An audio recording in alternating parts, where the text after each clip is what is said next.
നമസ്കാരം. ഇന്ന് 2026 ജനുവരി മാസം 29-ാം തീയതി. ഞാനിപ്പോൾ നിൽക്കുന്നത് കർണാടകത്തിലെ ഉടുമ്പ പുഴയോരത്താണ്. ഈ പ്രദേശം കേരള കർണാടക അതിർത്തി പ്രദേശമാണ്. എന്നോടൊപ്പം ഉള്ളത് പയ്യാവൂർ ശിവക്ഷേത്രത്തിലെ കോമരത്തച്ഛനാണ്. പയ്യാവൂർ ശിവക്ഷേത്രത്തിലെ ഉത്സവം ഫെബ്രുവരി മാസം 12-ാം തീയതി ആരംഭിക്കുകയാണ്.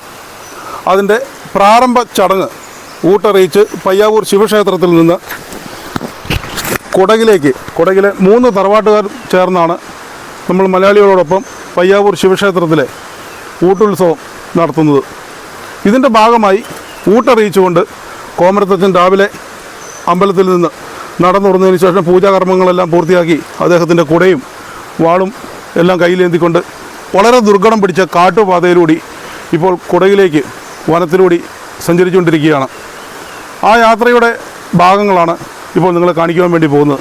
ഈ അമ്പലത്തിൻ്റെ ചരിത്രവും മറ്റ് വിശദാംശങ്ങളും ഈ ഉത്സവം എങ്ങനെ ആരംഭിച്ചു ഇതെല്ലാം മറ്റൊരു വീഡിയോയിൽ ഞാൻ നിങ്ങളുടെ മുമ്പിൽ എത്തിക്കുന്നതാണ്. ഇപ്പം ഈ യാത്രയിൽ കോമരത്തച്ഛനോടൊപ്പം നാരായണേട്ടനുണ്ട്, ഫൽഗുനേട്ടൻ, അതുപോലെ തന്നെ അരുൺ തോമസ്, സിജു, കുഞ്ഞിരാമേട്ടൻ, രജീഷ്, പിന്നെ ഇതിൻ്റെ ഭാഗമായി നമ്മളോടൊപ്പം ബംഗാളിൽ നിന്ന് വരെ ആൾക്കാർ ഈ യാത്രയിൽ പങ്കെടുക്കുന്നുണ്ട്. മനോഹരമായി ഒരു ചൈതന്യത്തിൽ, ഒരു പ്രാർത്ഥനാ അനുഭവത്തിലാണ് ഈ യാത്ര കോമരത്തച്ഛനോടൊപ്പം ഞങ്ങൾ ഇപ്പോൾ ആരംഭിക്കുന്നത്. ഈ റോഡിന് ഇത് പോകുന്ന പഴയൊരു വഴിയാണ്. ഒരുപാട് ചരിത്രങ്ങൾ ഉറങ്ങുന്ന, ഒരുപാട് കഷ്ടപ്പാടിൻ്റെ വിയർപ്പിൻ്റെ ഫലമായ കുടകിലെ അരി പയ്യാവൂരെത്തിച്ച് നമ്മൾ മലയാളികൾക്ക് വേണ്ടി കുടകർ നടത്തുന്ന ഈ ഉത്സവത്തിൻ്റെ പിന്നിൽ ഒരുപാട് ചരിത്രങ്ങളുണ്ട്. അതുപോലെ തന്നെ ഈ വഴിയും വളരെ പ്രധാനപ്പെട്ട ഒരു വഴിയാണ്. ഇത് തുറന്ന് കിട്ടുകയാണെങ്കിൽ നമുക്ക് പയ്യാവൂരിൽ നിന്നും മടിക്കേരിയിലേക്ക് എത്തിച്ചേരുന്നതിന് വെറും അരമണിക്കൂർ സമയം മാത്രം മതിയാവും. ഈ വഴി ഒന്ന് കാണിക്കുന്നതിനും കൂടി വേണ്ടിപ്പോൾ ഞങ്ങളെല്ലാവരും കൂടി ഒരുമിച്ച് ഈ യാത്ര ആരംഭിക്കുന്നത്. കോമരത്തച്ഛനാണ് ഏറ്റവും മുൻപിൽ നടക്കുന്നത്. അദ്ദേഹത്തിൻ്റെ വ്രതത്തിനോ പ്രാർത്ഥനയ്ക്കോ കോട്ടം തട്ടാത്ത രീതിയിൽ ഞങ്ങളും അദ്ദേഹത്തെ കുറച്ച് പിന്നിലായി പിന്തുടർന്നു. പ്രായമെന്നത് വെറും അക്കം മാത്രമാണെന്ന് തെളിയിച്ചുകൊണ്ട് നാരായണേട്ടൻ കുതിച്ചു പായുകയാണ്. ഈ യാത്രയിൽ 4 സ്ഥലത്ത് മാത്രമാണ് കോമരത്തച്ഛൻ വിശ്രമിക്കുക. വന്യജീവികൾ നിരവധിയുള്ള ബ്രഹ്മഗിരി വന്യജീവി സങ്കേതത്തിൻ്റെ നടുവിലൂടെയാണ് കോമരത്തച്ഛനും ഞങ്ങളും സഞ്ചരിച്ചുകൊണ്ടിരിക്കുന്നത്. വഴിയിൽ പല സ്ഥലത്തും ആനപ്പിണ്ടം വീണ് കിടക്കുന്നുണ്ട്. മറ്റ് മൃഗങ്ങൾ വേട്ടയാടിയ ചത്ത മൃഗങ്ങളുടെ അവശിഷ്ടങ്ങളുടെ ചീഞ്ഞ ഗന്ധം ഇടയ്ക്കിടെ കാറ്റിനനുസരിച്ച് വരുന്നുണ്ട്. ബംഗാളിൽ നിന്നുള്ള നമ്മുടെ ഭായിമാരും ശിവൻ്റെ കടുത്ത ഭക്തരാണ്.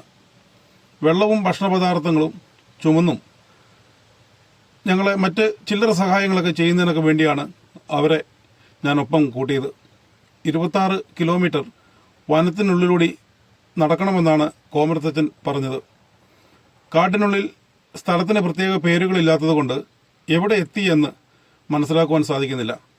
എങ്കിലും മുൻപൊരു പ്രാവശ്യം ഞാൻ ഇതുവഴി കാൽനടയായി കഴിഞ്ഞ വർഷം കാളകൊണ്ട് ഉത്സവം കഴിഞ്ഞ് മടങ്ങിപ്പോയ കുടകർക്കൊപ്പം ഇതേ റൂട്ടിൽ തന്നെ പോയതുകൊണ്ട് എനിക്ക് ഈ റൂട്ടിനെക്കുറിച്ച് ഏകദേശ ധാരണയുണ്ടായിരുന്നു.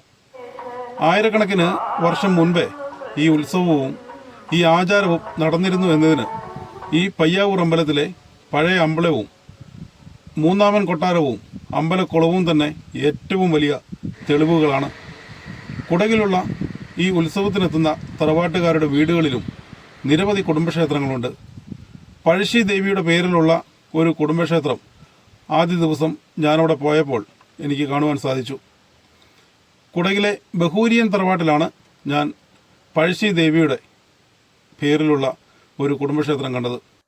ഞങ്ങൾ കോമരത്തച്ഛൻ്റെ ഒപ്പം എത്തിയപ്പോഴേക്കും അദ്ദേഹത്തിൻ്റെ വിശ്രമം നിർത്തി അദ്ദേഹം യാത്ര വീണ്ടും ആരംഭിച്ചു. ഞങ്ങളോട് അടുത്ത വിശ്രമ സ്ഥലത്ത് നിന്ന് കാണാം എന്ന നിർദ്ദേശവും നൽകിയാണ് അദ്ദേഹം യാത്ര ആരംഭിച്ചത്.